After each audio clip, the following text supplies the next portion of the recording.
Besar Bapak Haji Umar Said Cokroaminoto, di sini hadir Pak Ahmad Jauhari Cokroaminoto, lalu Ibu Yuni, kemudian Bung Nayaka Utara, dan beberapa keluarga yang lain, kemudian juga Pak Dirjen Kebudayaan. Di sini ada beberapa teman-teman, Mbak Christine Hakim, Mas Najib, Bung Dirwan, dan teman-teman yang menyiapkan film ini serta peserta Kongres Sobat Cokro 2015. Pertama, saya ingin menyampaikan selamat datang dan terima kasih bahwa tempat ini dimanfaatkan untuk aktivitas Kongres yang insya Allah bersejarah buat perjalanan bangsa kita. Kita semua mengenal, kalau disebut Cokroaminoto, siapa yang tidak kenal Cokro? Cokroaminoto itu amat dekat dengan apa yang sehari-hari kita baca, begitu menengok pada sejarah di Indonesia. Dan bila kita perhatikan lebih jauh, Cokroaminoto ini kenapa buat kita di Kementerian Pendidikan dan Kebudayaan ini juga sangat relevan. Cokroaminoto pertama dan terutama seorang guru, seorang pendidik, dan dia bukan guru yang mendikte, dia guru yang tidak menjadikan murid-muridnya menduplikasi gurunya, tapi menjadi guru yang merangsang murid-muridnya untuk mengembangkan potensi terbaik dari murid-muridnya. Ini saya rasa peringatan penting bagi kita di dunia pendidikan hari ini, karena seringkali kita mendidik untuk menghasilkan orang yang sama dengan si pendidik. Cokro sama sekali tidak. Pak Cokroaminoto itu tidak sedikit pun menunjukkan tanda-tanda itu. Karenanya mereka yang belajar bersama dengan Pak Cokro, kalau dilihat pikiran-pikirannya bisa sangat bervariasi sekali. Kita saksikan dari guru-guru bangsa yang pernah belajar, pernah berdiskusi dengan bimbingan Pak Cokroaminoto, baik Soekarno yang nasionalis, Kartosuwiryo yang bawa dengan pikiran-pikiran Islamnya, lalu Muso, Semaun, Alimin yang pandangannya komunis. Itu semua menggambarkan bahwa gurunya tidak mendiktekan pandangan gurunya, tapi merangsang anak-anaknya untuk tumbuh. Tapi yang menarik juga, dia bukan hanya membangun murid-murid, tapi juga membangun kotanya. Surabaya menjadi salah satu pusat diskursus kebangsaan saat beliau menjadi ketua Syarikat Islam. Diskusi-diskusi berjalan, mentorship muncul, dan ini menjadi wahana inkubasi bagi munculnya pemikiran-pemikiran baru dan sosok-sosok baru dari kota Surabaya. Secara kebetulan kalau kita lihat kota Surabaya era itu, yang katanya sempat dibuatkan ininya ya, replikanya di desa apa sih? Berbah Sleman. Di Berbah Sleman, Surabaya waktu itu perdagangannya melebihi Singapura. Surabaya waktu itu adalah pusat perdagangan Asia Tenggara. Karena itu Tanjung Perak itu volume perdagangan jauh di atas Singapura, jauh di atas Betawi atau Jakarta dan lain-lain. Jadi Cokro bukan saja hadir merangsang orang untuk punya mimpi, membuat orang punya gagasan besar, tapi Cokro juga membuat wilayah itu menjadi berisi bukan saja pusat perdagangan, tapi juga pusat pemikiran-pemikiran kebangsaan. Jadi saya pribadi punya catatan tersendiri. Gara-gara itulah kebetulan kakek saya juga di Surabaya. Gara-gara pergerakan yang berputar kuat di Surabaya itulah begitu banyak anak-anak muda yang tersedot dalam semangat arus baru ke Indonesia. Dan yang menarik, di dalam forum-forum diskusi di rumah Cokroaminoto menunjukkan kematangan intelektual yang luar biasa. Ini buat kita teman-teman juga yang muda-muda di sini. Ini menarik karena salah satu ciri orang terdidik katanya adalah mau dan mampu menjelajahi pola pikir orang lain tanpa harus setuju dan tanpa harus jadi bermusuhan. Jadi keterbukaan, kemauan tukar pikiran itu ada tanpa harus kemudian setuju dan tanpa harus bermusuhan.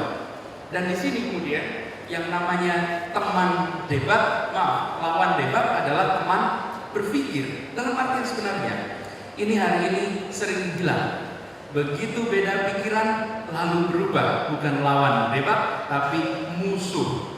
Musuh itu saling menghabisi, lawan selalu saling menguatkan. Ini saya rasa salah satu hal yang buat kita ini rasanya penting. Bagi teman-teman yang dulu aktif di pergerakan sih terbiasa. Tapi banyak yang tidak pernah dipergerakan, masuk di wilayah publik, gak biasa dengan perdebatan, lalu gak tahan kalau ada perdebatan. Ya kan, Bung Firman paham persis. Begitu ada perdebatan, rasanya seperti weekend of the world. Yang dikritiknya tumbang, yang mengkritik juga merasa harus habis-habisan menghabisi. Saya rasa tradisi ini sesuatu yang penting. Dan kalau kita lihat kemampuan menginspirasi Pak Cokro ini, saya punya cerita pribadi. Bukan saya kenal Pak Cokro, tentu lintas generasinya jauh. Saya di Jogja, ini bersama dengan Bung Najib, Bung Nirwan, masih di Jogja, sering ke Jakarta. Kalau ke Jakarta sudah silaturahmi di Jakarta itu dengan Pak Muhammad Natsir. Ke Jogja cerita bahwa kita sering silaturahmi itu. Lalu ada seorang tokoh di Jogja, Pak Saifullah Mahyudin, ini dosennya Najib. Pak Saifullah itu mengatakan kepada Pak Najib, Pak, tolong jangan semua anak diterima. Yang diterima kalau silaturahmi itu yang dapat rekomendasi saja. Yang nggak bawa rekomendasi jangan diterima. Kenapa? Karena waktu itu Pak Najib sudah sepuh, ini 90-an, tahun 90-an waktu itu. Lalu dijawab jangan. Sebelum menceritakan lebih jauh, beliau bercerita, saya adalah seorang pelajar biasa, kuliah di Bandung, lalu naik kereta api dari Bandung ke Gambir, ke Jakarta. Di perjalanan sampai di Jatinegara, keretanya berhenti. Pada saat kereta itu berhenti, banyak orang turun di gerbong. Ada orang yang tidak turun di sudut itu membawa tempat tidur gulung, fallback kalau istilahnya, tempat tidur gulung. Rasanya kenal. Jadi kemudian anak muda, nasir muda itu pindah kursi ke depan orang tua tadi, lalu bertanya, Assalamualaikum, apa ini Pak Cokro? Dan jawab, ya saya Cokro. Lalu nasir muda itu naik kereta dengan Cokro, berhadapan dari Jatinegara sampai ke Gambir. Di situ terjadi perbincangan. Kita tidak tahu apa yang sebenarnya dibincangkan, tapi kita tahu durasi perjalanannya paling 20 menit. Setengah jam maksimal dari Jatinegara sampai ke Gambir. Sampai di Gambir, mereka turun dan mereka pergi dengan tujuannya masing-masing. Dan saat itu kemudian Nasir bercerita, Nasir berubah, saya berubah. Bertemu dengan Cokro sepanjang itu saja membuat seperti tersengat, menjadi pejuang, menjadi pegiat, menulis pidato, terlibat segala macam hanya karena pertemuan yang amat singkat itu. Bayangkan yang kos bersama, yang pertemuan singkat aja seperti itu. Karena itu benar Nasir mengatakan jangan diseleksi. Kalau diseleksi, Nasir seperti ini waktu itu juga nggak akan ketemu dengan tokoh. Kenapa? Saya bukan siapa-siapa di masa itu, hanya karena pertemuan itu. Jadi di sini kemudian pengalaman juga buat semuanya. Datang, temui tokoh-tokoh itu. Seperti Cokro menginspirasi begitu banyak. Hari ini buat teman-teman muda datangi tokoh-tokoh itu. panen inspirasi, panen pandangan dari mereka. Jadi saya membayangkan perdebatan tahun 50-an yang terjadi sangat keras itu adalah misalnya dari kubu nasionalis dan kubu Islam atau Masyumi, dua-duanya itu adalah orang yang tersengat oleh Soekarno. Tapi kalau yang lain-lain itu relatif dikenal karena karena ikut kelompok diskusi. Kalau ini tersengatnya di kereta api, yang ceritanya itu barangkali nggak banyak diungkap di luar. Jadi sekarang cerita-cerita ini semua difilmkan. Karena itu saya ingin menyampaikan apresiasi kepada siapapun yang punya ide untuk memfilmkan sejarah perjalanan hidup dari seorang guru bangsa Cokroaminoto ini. Apresiasi untuk teman-teman yang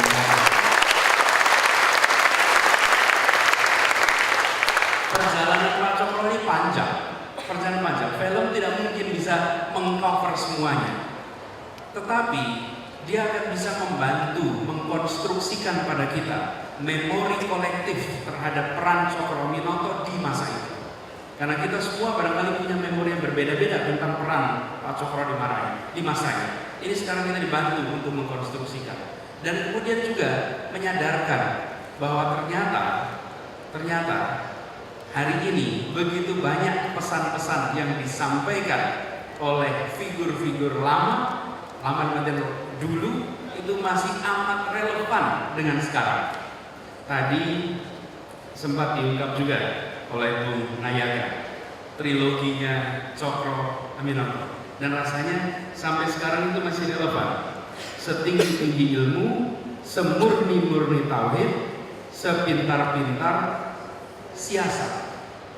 Ini Ki Hajar Dewantara gedung ini juga punya Trisentra, tiga pegangan ini. Jadi betapa pesan-pesan itu, dan lewat film ini kita bisa membayangkan. Teman-teman sekalian, tadi kita menyanyikan lagu Indonesia Raya. Dan kalau kita menyanyikan Indonesia Raya dalam upacara, bendera itu dinaikkan ke atas. Buat teman-teman semua, buat kita semua, menyaksikan bendera itu dinaikkan ke atas cuma perlu waktu 4 menit. Dari dimulainya Indonesia Raya sampai bendera itu naik ke atas. Bayangkan bagi mereka yang memberikan iuran darah, air mata, keringat untuk bendera itu naik. Waktunya puluhan tahun diberikan, dihibahkan untuk bendera itu bisa naik ke atas. Yang kita sekarang menyanyikan hanya 4 menit. Film itu membantu merekonstruksi buat kita, menyadari betapa tidak sederhananya proses menaikkan merah putih itu. Yang hari ini sebentar sekali kita menaikkannya.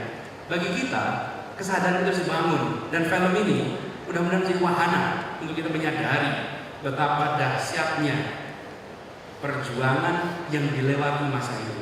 This is not to glorify the past. Ini bukan untuk mengglorify masa lalu.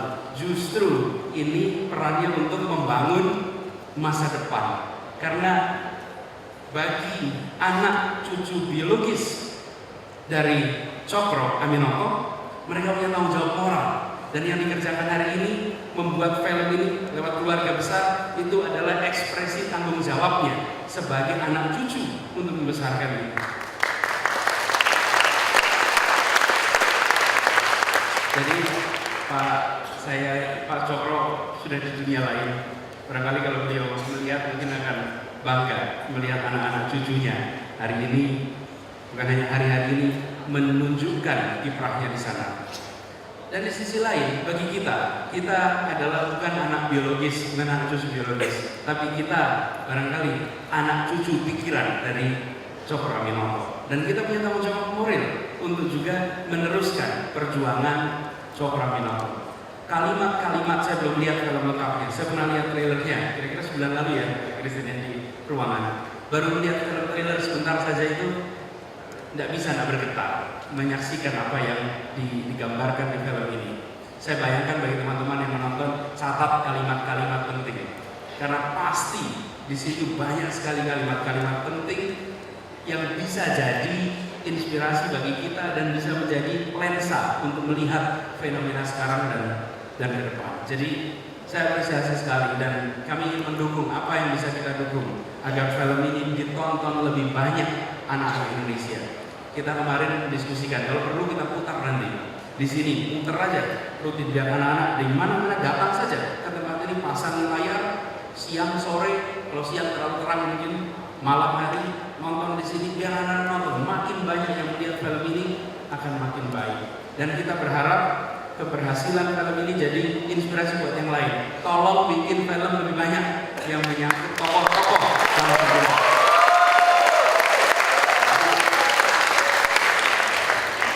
Keberhasilan Cokroaminoto akan membuat lebih banyak lagi sineas-sineas kita. Yuk bikin film itu. Kami mau mendukung yang membuat film-film yang membuat kita sadar bahwa untuk bisa menjadi Indonesia itu perlu ikhtiar panjang. Dan hari ini kalau ada yang mengatakan saya ingin menyumbangkan sesuatu untuk Indonesia, saya rasa nggak tepat gitu. Yang boleh mengatakan begitu itu seperti Cokro. Saya ingin menyumbangkan sesuatu. Kalau kita hari ini harus bilangnya begini, saya apa yang bisa saya bayar balik untuk Indonesia? Kayak gitu terima begitu banyak. Jadi jangan bicara menyumbang, belum. Kalau Cokro dan lain-lain membuat ini, mereka membangun konstruksi Indonesia dari imajinasi. Kalau kita sudah terima begitu banyak, let's pay back. Mari kita bayar balik. Jadi sekali lagi apresiasi untuk semuanya, terima kasih, dan insya Allah ini menjadi salah satu awal baik bagi tumbuhnya era kesadaran untuk mengkonstruksikan lewat film tokoh-tokoh yang mewarnai perjalanan bangsa Indonesia. Terima kasih. Assalamualaikum warahmatullahi wabarakatuh. Kami ucapkan terima kasih banyak atas sambutannya dari Menteri Pendidikan dan Kebudayaan Republik Indonesia.